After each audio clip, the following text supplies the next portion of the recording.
bergabung lagi di channel Hello Mom, tempat di mana kita diskusi santai seputar berbagai topik kesehatan ibu dan anak.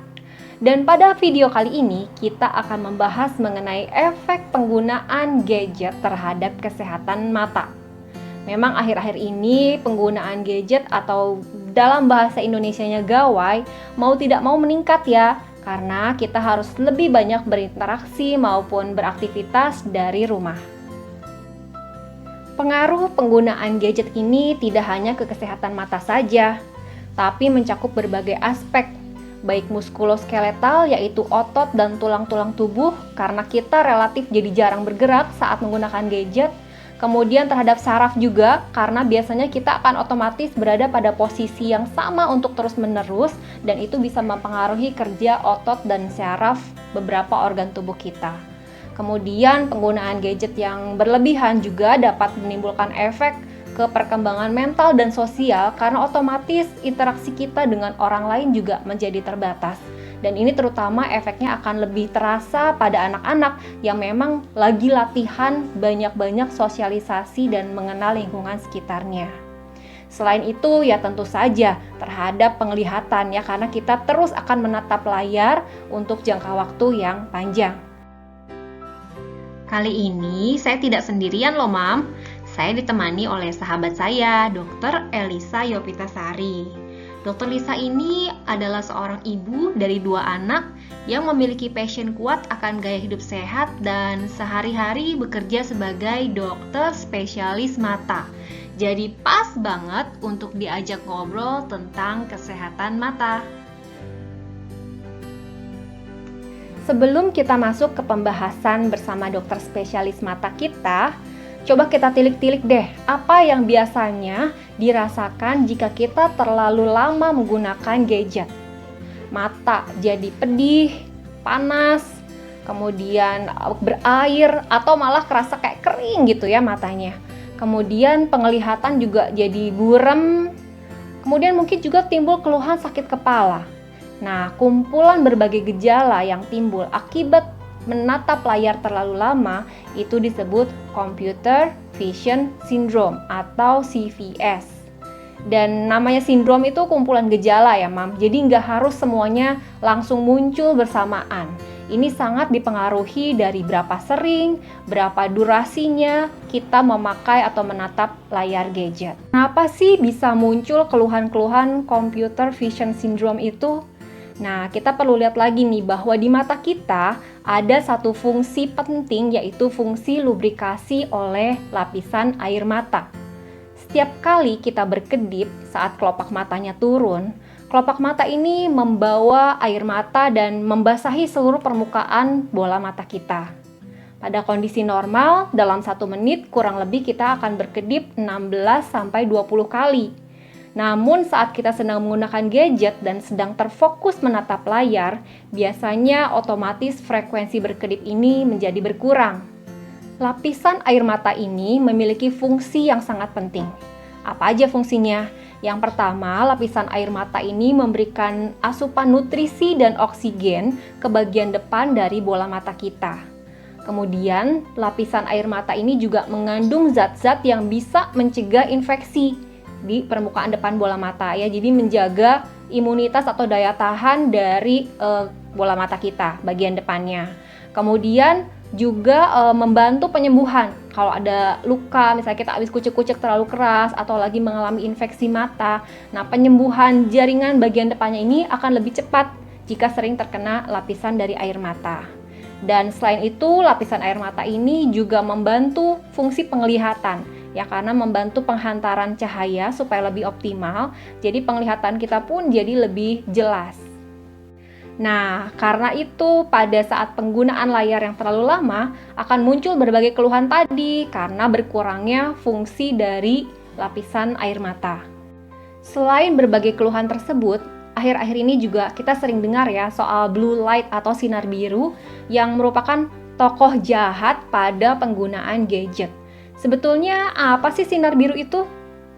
Sinar biru atau blue light itu sebetulnya adalah sinar atau sumber sinar yang memang merupakan bagian dari ultraviolet. Makanya sebetulnya sehari-hari siapapun akan terkena sinar ini. Bisa kita dapatkan dari matahari yang merupakan sumber alami dari ultraviolet. Yang buatan sinar biru ini kita bisa dapatkan dari seluruh alat elektronik yang kita gunakan, layar yang kita gunakan. Jadi sinar biru ini adalah bagian dari ultraviolet yang memiliki panjang gelombang yang pendek, yaitu disebutkan 410 sampai 450 nanometer panjang gelombangnya. Panjang gelombang yang pendek itu akan semakin meningkatkan resiko kerusakan pada jaringan yang dikenai, mulai dari mata, kulit akan semakin tinggi. Pada mata, kerusakan yang timbul akibat blue light ini tadi sudah saya sebutkan membutuhkan waktu bertahun-tahun, tidak serta-merta kita kena blue light kemudian langsung terjadi kerusakan, tidak. Nah, Mam, udah cukup jelas kan tentang sinar biru atau blue light ini? Jadi kalau dibilang sekali kena akan langsung rusak mata kita, nggak gitu juga sih. Tapi tetap perlu diingat bahwa paparan yang berlebihan, jangka panjang itu memang meningkatkan risiko terjadinya kerusakan pada berbagai struktur di bola mata kita. Di bagian paling luar dari bola mata kita ada bagian mata yang disebut kornea. Nah, paparan sinar biru yang berlebihan dan jangka panjang pada lapisan kornea ini dapat menyebabkan lapisan kornea mudah kering dan juga menjadi sensitif. Setelah itu, di belakang kornea itu ada struktur yang namanya lensa mata. Nah, paparan sinar biru yang berlebihan pada lensa mata dapat meningkatkan risiko terjadinya katarak atau kekeruhan pada struktur lensa tersebut. Kemudian di belakangnya lagi ada lapisan tipis dari bagian dalam bola mata kita yang sangat kaya akan jaringan saraf yang namanya retina. Nah, paparan yang berlebihan dari sinar blue light juga dapat menyebabkan kerusakan atau gangguan di fungsi retina ini. Waduh, jadi gimana ya caranya agar kita dapat tetap menggunakan gadget tapi kesehatan mata kita juga tetap terjaga? Kalau mengacu ke kesehatan mata, memang kita akan mengacu pada aturan 20-20-20, itu istilah kita, atau the 20-20-20 rule. Maksud dari aturan 20-20 ini adalah setiap 20 menit seseorang seharusnya mengistirahatkan matanya selama 20 detik dengan melihat jarak 20 kaki. Selain masalah rule 20-20-20, selain aspek tersebut, sebetulnya ada rule-rule dasar dalam positioning atau menempatkan layar di depan mata kita, yaitu sebaiknya jarak pandang kita ke layar adalah di 40-70 cm. Kemudian sudutnya juga, sudut mata kita terhadap bagian atas layar itu 15 derajat dan ke bawah 30 derajat. Kebiasaan yang sering ditemukan kan sebetulnya bukan hanya anak ya, lagi-lagi dewasa juga, adalah penggunaan gadget ini dilakukan sambil tidur. Baik itu posisi telentang, telungkup, tidur miring kanan, miring kiri, apapun itu posisinya, itu tidak memberikan posisi yang baik yang bisa membuat kelelahan ini semakin cepat terjadi. Jadi sangat disarankan untuk kita bisa duduk di kursi dan menghadap ke layar. Selain soal posisi, jangan lupa juga soal pencahayaan ya, Mam. Jadi baik kecerahan layar itu sendiri maupun cahaya di sekitarnya itu harus pas. Jangan terlalu gelap, juga jangan terlalu terang. Kalau gadget yang digunakan sudah memiliki blue light filter teknologi, itu tentu lebih baik.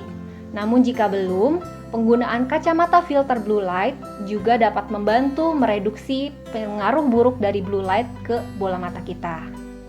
Jangan lupa juga jika mata mengalami gangguan refraksi, misalnya minus, plus, atau silindris, nah itu harus dikoreksi dulu supaya mata kita juga bisa bekerja dengan nyaman saat harus menatap layar untuk waktu yang cukup lama.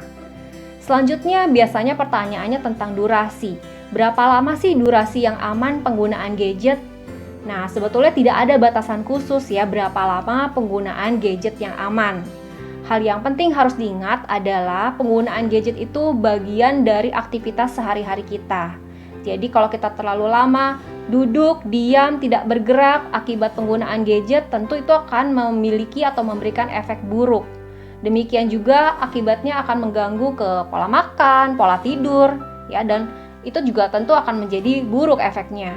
Oleh karena itu, walaupun kita harus bekerja, belajar dengan menggunakan gadget, tetap pastikan gaya hidup kita sehari-hari tetap memiliki gaya hidup yang sehat. Cukup aktivitas fisik, cukup makan, cukup tidur, pengendalian stresnya juga bagus, sehingga walaupun kita menggunakan gadget, kesehatan mata kita dan juga kesehatan tubuh secara umum tetap terjaga. Terima kasih banyak ya untuk Dr. Lisa yang sudah mau bergabung dan berbagi ilmu di Ngobrol Santai kali ini. Semoga sukses selalu. Untuk yang mau konsultasi lebih lanjut dengan Dr. Lisa, beliau dapat ditemui di Rumah Sakit Immanuel Bandung. Oke Mam, jadi jelas ya sekarang bagaimana agar penggunaan gadget baik kita maupun anak-anak dapat tetap dilakukan dengan aman. Nah, jika konten ini dirasa bermanfaat, boleh loh di-like dan share. Dan jangan lupa juga subscribe dan klik notifikasinya supaya nggak ketinggalan topik-topik menarik lainnya seputar kesehatan ibu dan anak. Sampai ketemu di kesempatan berikutnya, sehat selalu!